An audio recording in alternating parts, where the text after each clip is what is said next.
Well, since I got back from duct tape, I figured it's time to do some cleanup. So I'm moving Trusty Rusty. That's my daughter's OBS we're building. And you guys, I'm sure, will recognize the Black Widow, the Le Mans, and the Porsche. So what we're doing is we're trying to get the Porsche out of the garage. I'm going to take it up to the school, and I'm going to let my students wire it for the electrical thing. I think we're going to make this our guinea pig. I'll still do stuff for the YouTube channel, don't worry, but it's an opportunity for them to learn and work on something cool. So first thing I'm going to do, I'm going to move this 5.7 I'm giving Buff for Vantana, and then the 455 Buick, which will be getting torn down here probably tomorrow. In my daily, it's parked out front. I moved the little Opel Kadett out front because it is going to its new home. Found a guy who wanted it more than me. He's going to build a 70s gasser style Opel Kadett. That should be cool. I'll try to keep you guys updated on it. The first time the 944 has seen daylight in a long time. I don't know why I've been putting this project off. I want to drive it. I think it's going to be a cool car, but you know, I mean, it's kind of nothing to it at the moment. So maybe that's it. Well, you know, lower trucks are useless, right? No, they're not. Anyway, got the Porsche loaded up behind the C10. Gonna take it up to school tonight. Well, the 944 is up here at the school. Got the transmission needs to go in it. Got all the electrical stuff in it. We have mostly put the brakes back together. I'm waiting on parts. Apparently some of the rear brake lines are unattainable, so I had to buy used off eBay. Buff's engine made a mess in my driveway, and I'm trying to get the 455 on the engine stand. However, I can't get the torque converter bolts off. I don't have anything to get in there. So I'm gonna have to get creative, and I guess I'm gonna take my cutoff wheel and just try to cut it. We'll see how this works. Remember, boys and girls, always use eye protection.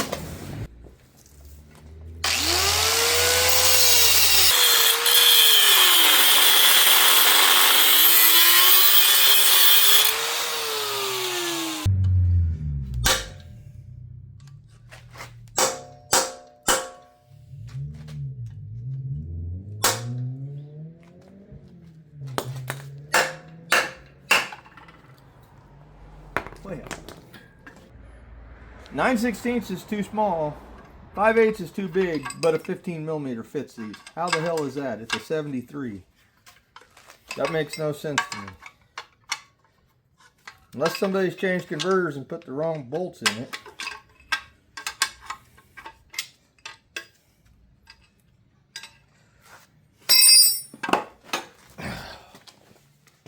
Now we can put it on the engine stand.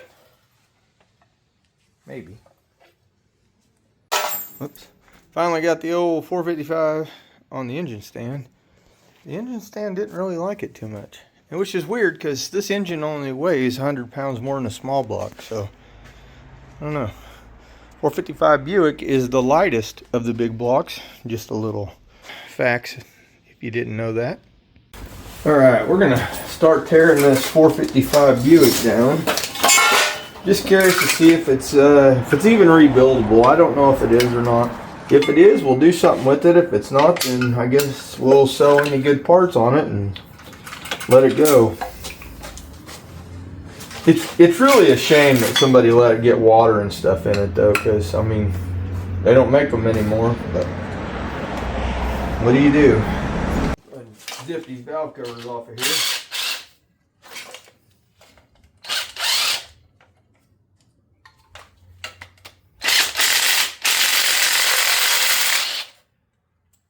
That came out awful hard, didn't it?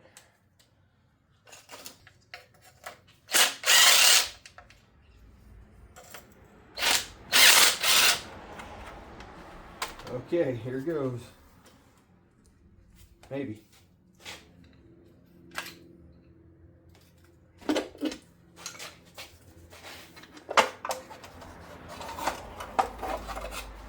Well, that's not a good sign.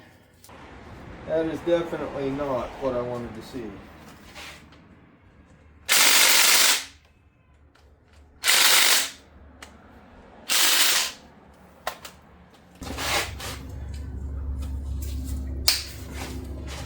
If I had to guess, this engine's junk. And I got took.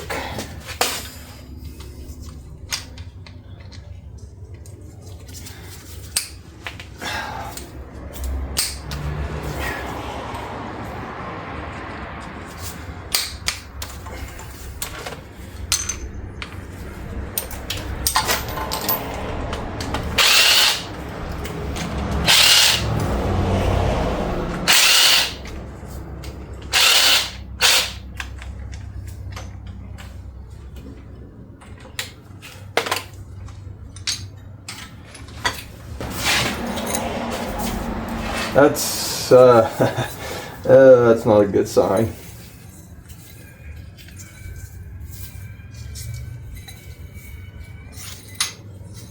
Oh boy.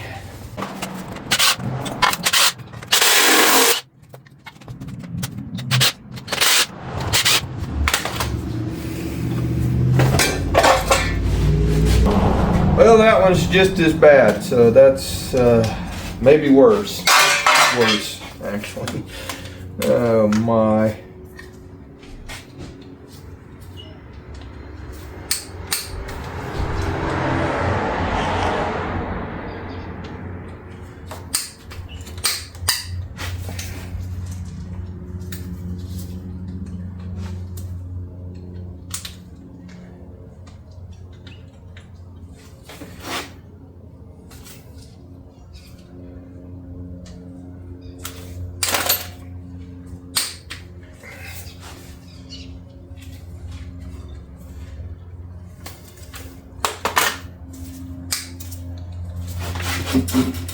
God.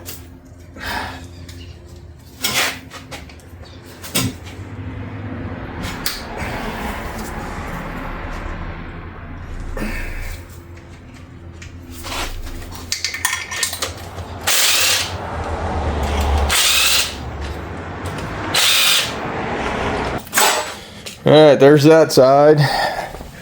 The rocker arms.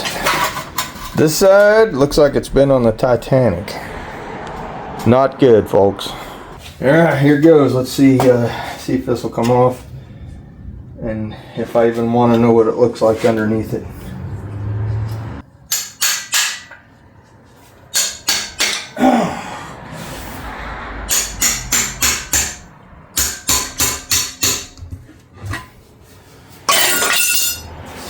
Try to get a hurry pulling this bastard off. Oh, holy fucking hell. That's a heavy piece of equipment right there. Oh, there's mold growing in it. That's a new one for me.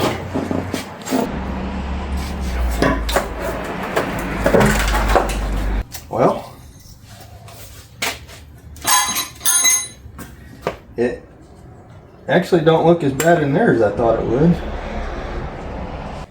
So the lifter valley doesn't look too bad. Okay, let's see what happens.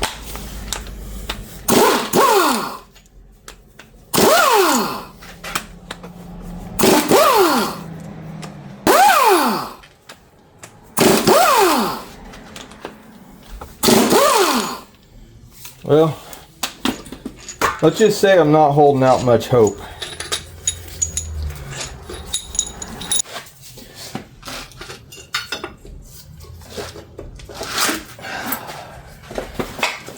Okay.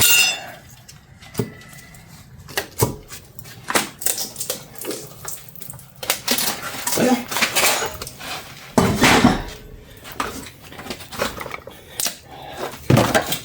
it's been soaking in panther piss. There's definitely a lot of stuff in there, but you know what? It ain't as bad as I thought it would be.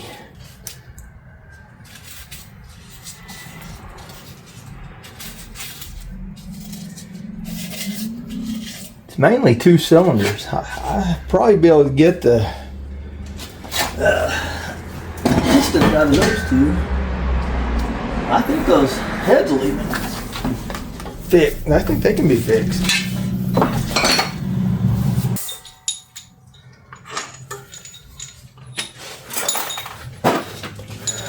Okay, try this one now.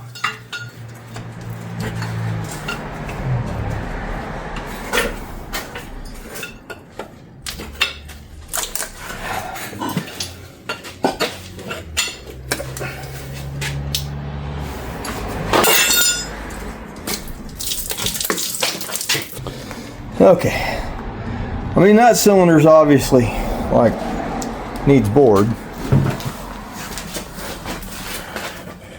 but yeah, it's honestly better than I thought it was gonna be. Let's just go with that.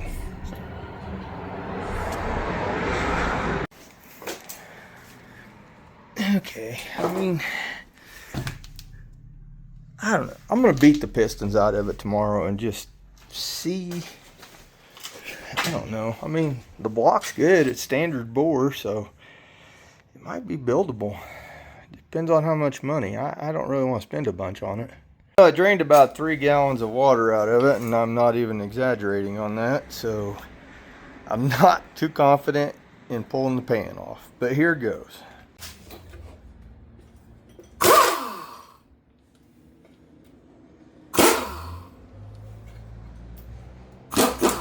This is a really funky shaped oil pan.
Well, that's actually not bad. Okay.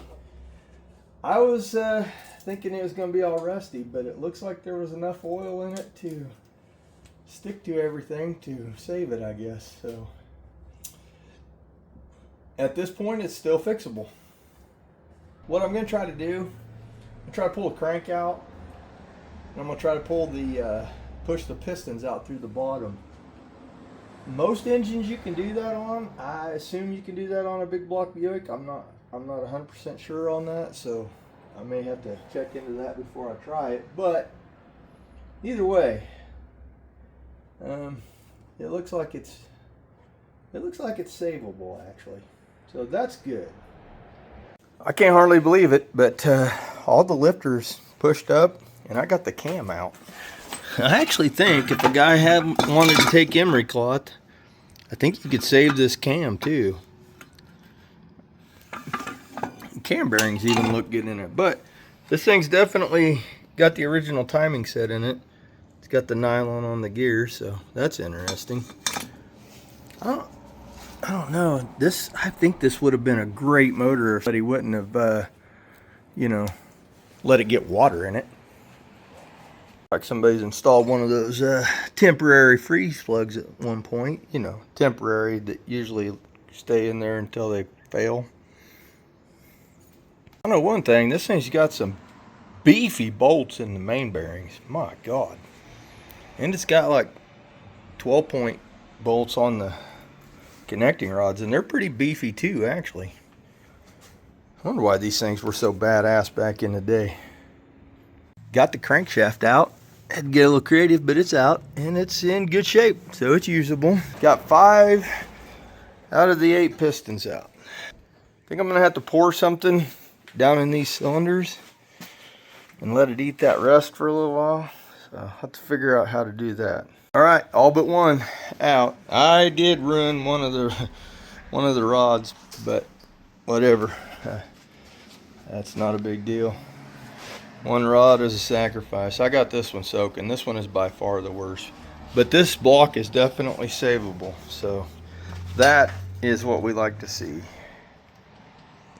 Alright, so here's what we got. We got a good intake. The heads, I mean, they're rusty, but they're usable. They'd need to be rebuilt anyway with new valve guide seals for new fuels. I'll throw them in the wash tank at work, at the school, and, you know, clean it up. Block's usable.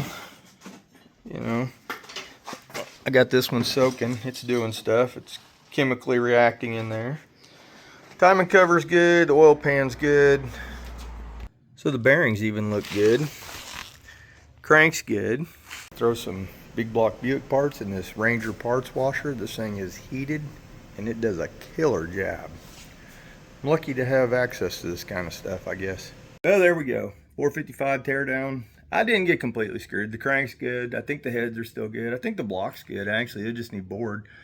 But, I mean, a big block guy, anybody looking for a 455 Buick, they're going to want to build it anyway. So, there you go. Got this truck sold to a friend of mine for his son. I'm keeping the wheels and tires, and I'm swapping out to a stock 4.8, trying to make it cheaper for him. And I really want to keep this engine for my Porsche project. So, keep watching for updates on the 944. Thanks for watching.